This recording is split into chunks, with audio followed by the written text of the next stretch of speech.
isn't, so that's okay then. So when it comes to an outcome table, especially when you have two dice, tell yourself, right, if it's two six-sided dice we're talking about, then we go 1 to 6 at the top, and we go 1 to 6 along the side here. What this is telling you is, right, we're gonna analyze all possible outcomes. We're gonna kind of show what's happening. So when it comes to sums, this one in particular has to do with sums, so the addition. Like what would you get when you add up your results? So if you roll a 1 and a 1, you get 2, right? If you roll a 1 and a 2, you get 3. If you roll a 1 and a 3, you get 4, right? So that would be the pattern. It just keeps going up by 1. Got it? So that's your first 6 outcomes right there. The next one would be rolling a 2 and a 1, you get 3. Rolling a 2 and a 2, you get 4.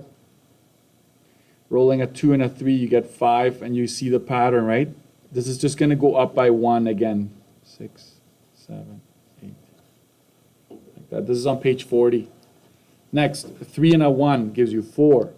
A 3 and a 2 gives you 5. A 3 and a 3 gives you 6. Try to have them lined up. It's easier to see the pattern later on. A 3 and a 4 gives you a sum of 7. 3 and 5 is 8. 3 and 6 is 9. Moving on. So 4 and a 1 is 5. 4 and a 2 is 6. 4 and 3 is 7. And it keeps going up by 1. Okay? Once you do 1 or 2 of these, you'll quickly fill this out. Like it won't take you that long. Next, if you roll a 5 and a 1, that's 6. 5 and a 2, that's 7. And then it's 8. And then it's 9, 10, 11. Next, we've got rolling a 6 and a 1 is 7. Then you've got 8, 9, 10, 11, 12. The highest sum that you can possibly get is 12, right? You can't get more than 12. If you roll a 6 and a 6, that's your highest sum, right? So these are a couple of things here. These are your outcomes, right? So this right here tells you that there are, how many outcomes do we have? Like how many possible outcomes? 36, right? We've got 6 times 6. So if you count every single one of these, there's 36 outcomes. Or you can call it 36 sums, or whatever you want to call it, 36 different outcomes that you could consider here. What if it's a 2 four-sided dice that you're rolling? All you would do is you just go up to 4, right? You cut it right there. And then this one would disappear as well. So your outcome table would just look like this, where the highest is 8. How many outcomes do you have there? 4 by 4?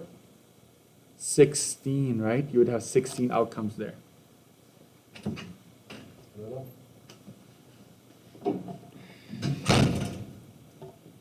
All right, so based on this, I can ask you a bunch of questions. Okay, I can ask you the probability of, let's consider the probabilities down here. C, state the probability of rolling a sum greater than 6. Let's just do the probability first. I'm going to grab a different color highlighter. Greater than 6, which means it has to be 7 or more. Okay, greater than 6. Do you notice something if you look diagonally here? Do you notice that there's like a bunch of 5s there, and then a bunch of 6s, a bunch of 7s? You see that? There's like a diagonal line. And so if you find 6, 6 is right there. Anything that is like below that line, right? If you consider this line here, anything that is below it is, all of these are going to be greater than 6. And if you consider everything above 6, like here, this would be less than 6. So we want all of these ones right here.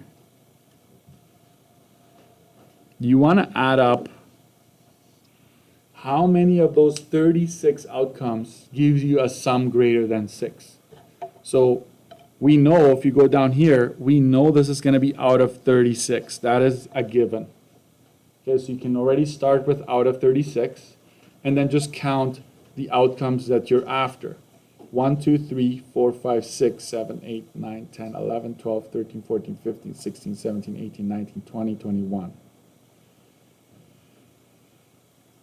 Did I count that right? I'm not on the page here. 40.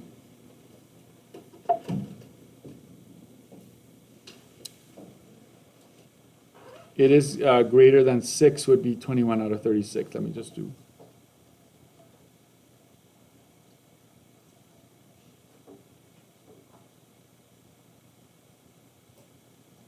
Did I count that right, guys? Did anybody check? I think I made a mistake. But that's why they made erasers, right? 1, 2, 3, 4, 5, 6.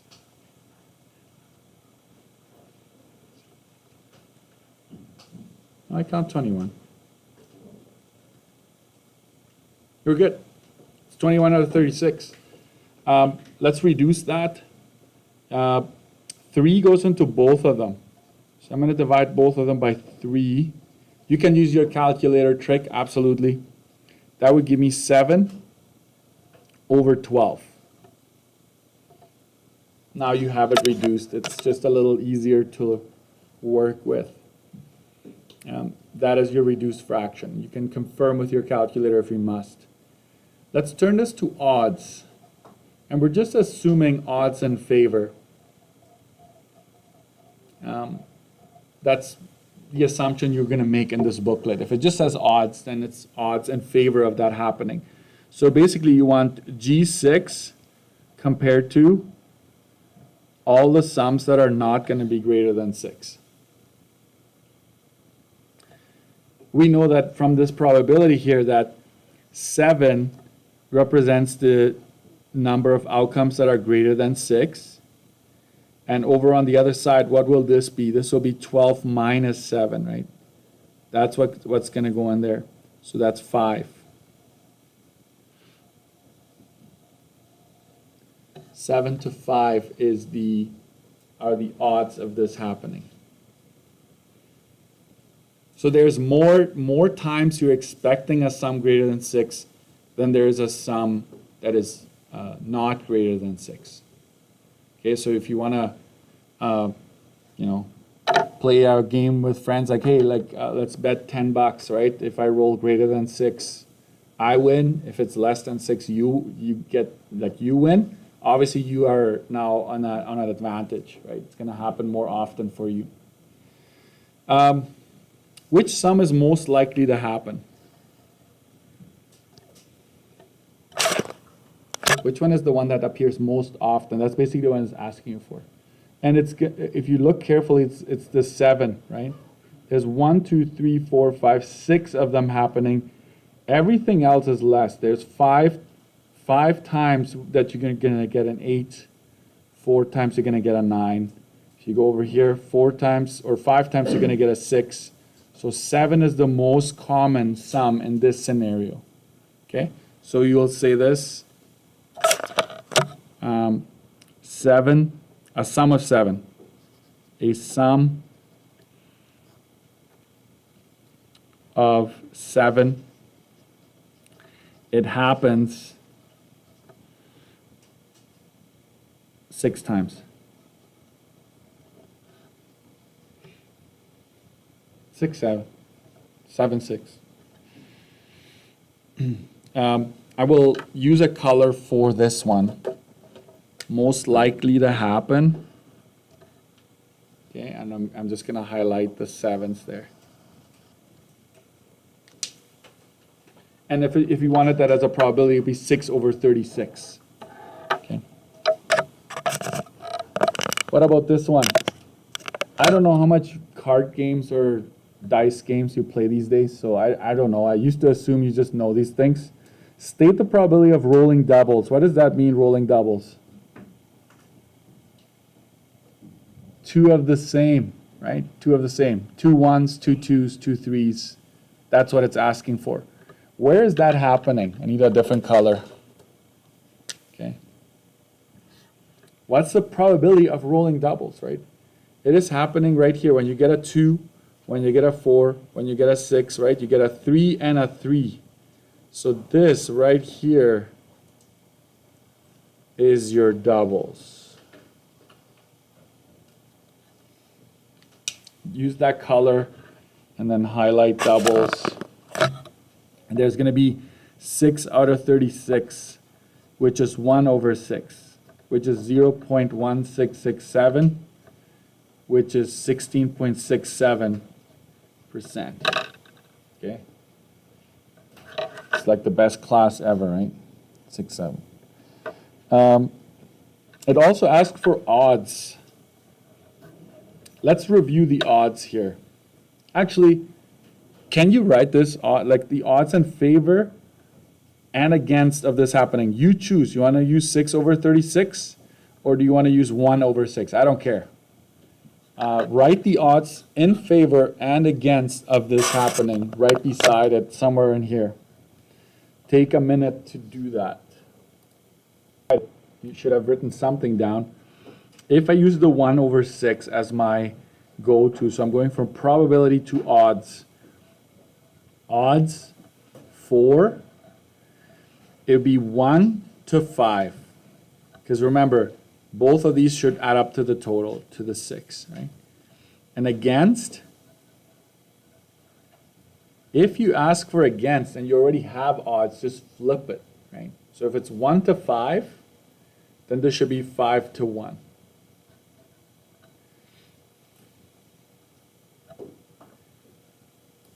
How did I get the 5? I'm just going to show you 6 minus 1. So basically, you go back to your probability and just subtract them. You can never have a negative, right? So you should know that's the larger minus the smaller. The 1 minus 6, 6 minus 1 is how I got the 5. Okay, so that's that. All right.